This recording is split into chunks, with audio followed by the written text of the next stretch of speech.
I'm here today with George Percivall. How are you? Doing well. And how I caught him was he was actually one of the speakers or one of the panelists for talking about St. Louis becoming a geospatial city. Is that right?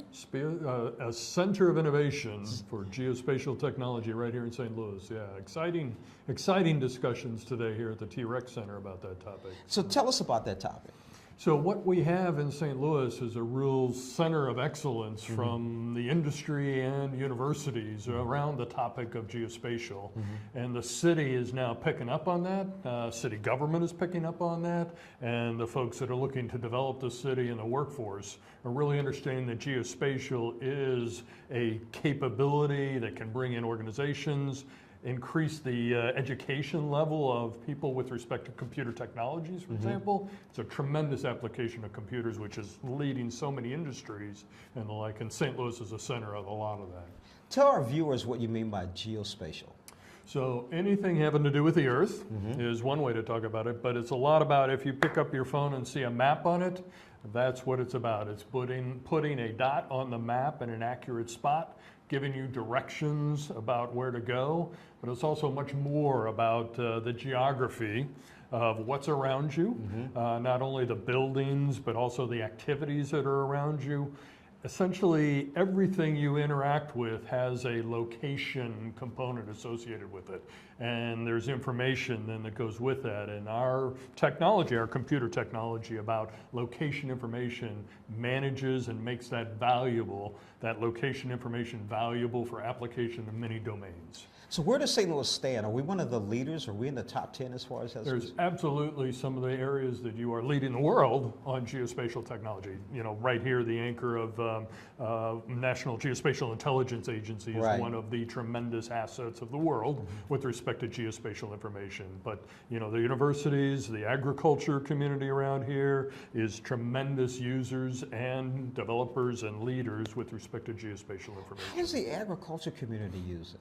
So very interesting that you know, agriculture is a geospatial. It's, you know, it's all about the land, right? Right. And it's also about the weather. And then so how can you use some of the latest, some of the most interesting stuff right now on agriculture is being able to fly drones over the fields and get very high precision information about crops. And so farmers who are really advanced in technology, there's this phrase precision farming, and it has to do with GPS on tractors, collecting data in real time while they're plowing the fields, while they're planting the fields, but then also doing those drone surveys and getting that data back of an evening for a farmer who's a small businessman, making it go with the information that he gets, the location information about his crops in real time to make decisions about what he's going to do tomorrow for pesticides and other purposes. So as an individual for myself, how is geospatial helping me?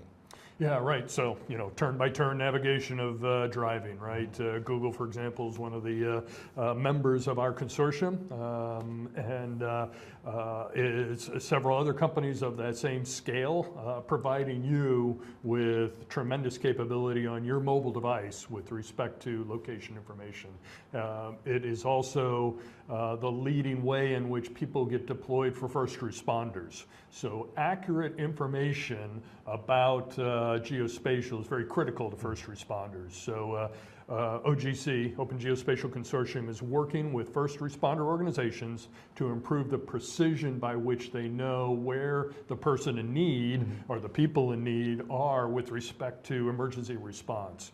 It's not enough to get to the lobby of this building to help somebody. You got to get to the office on the 5th floor who, before that person had a heart attack, takes their life. That kind of indoor location and positioning is at the forefront of geospatial right now. So what other applications are using geospatial?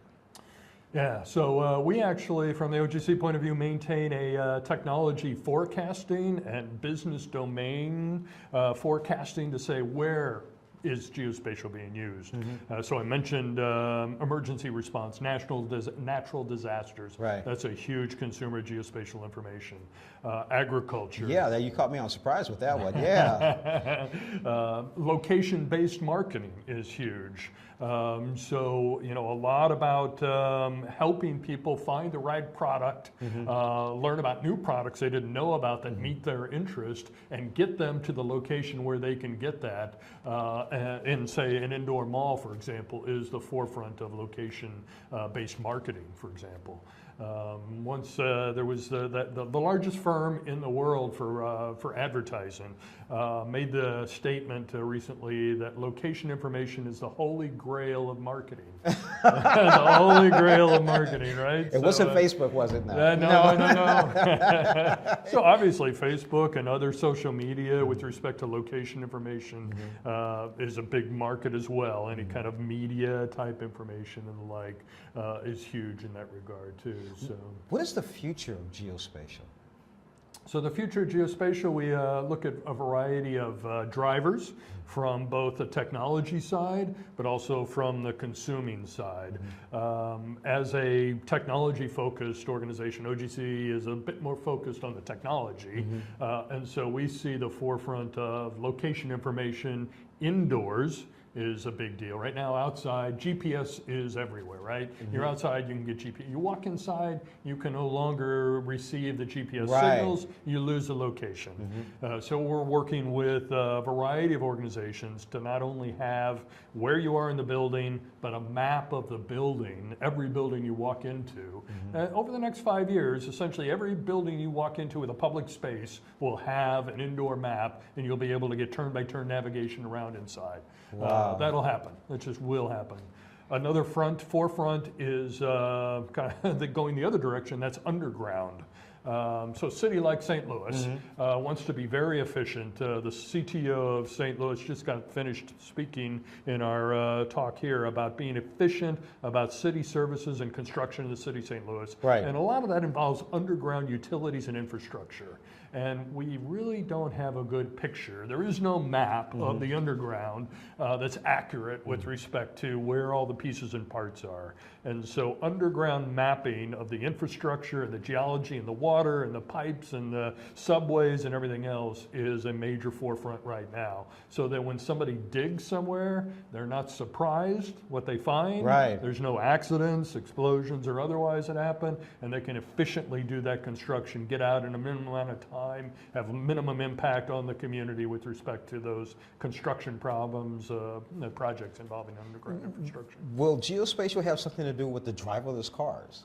Oh, I'm surprised because I should have brought that up, right? Yeah. So, we have been, I actually drove automated vehicles in the 1990s in a test project and the like, and it was in a dedicated lane on a highway, really closed off environment because they weren't ready yet. In the 1990s? 1993, we did this in San Diego in reversible commuter lanes. In the middle of the day, we took over the lanes. We had 8 different technologies. We drove up and down, and it wasn't quite ready yet in the 1990s.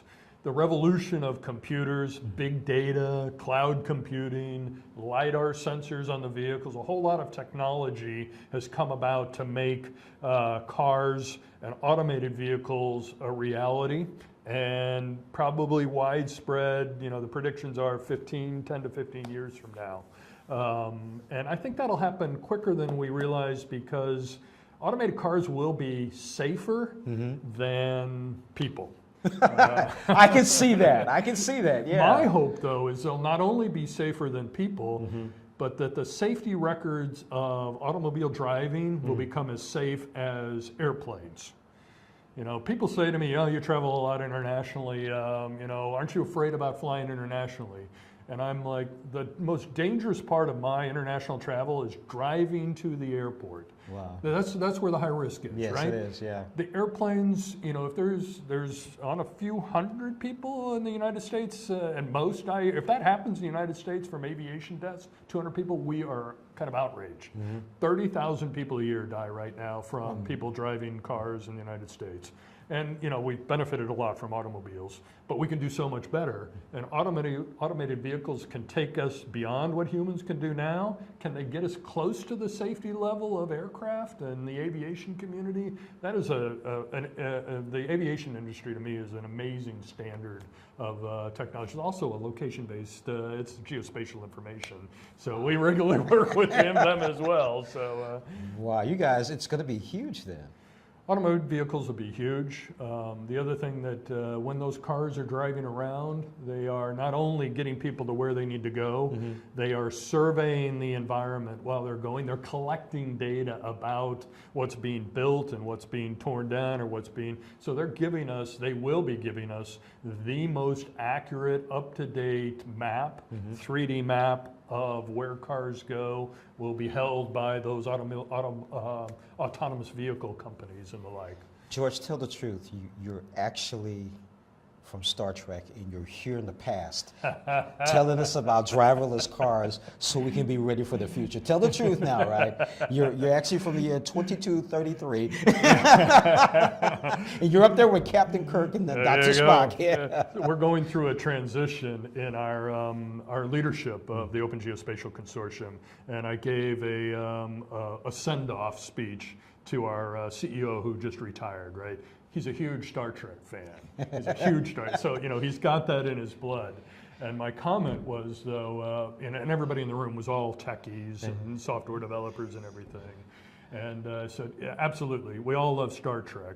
But if you thought Star Trek was about technology, it was really about society. It was about what are we going to do with this technology and how does it integrate? What kind of world do we want to live in, right?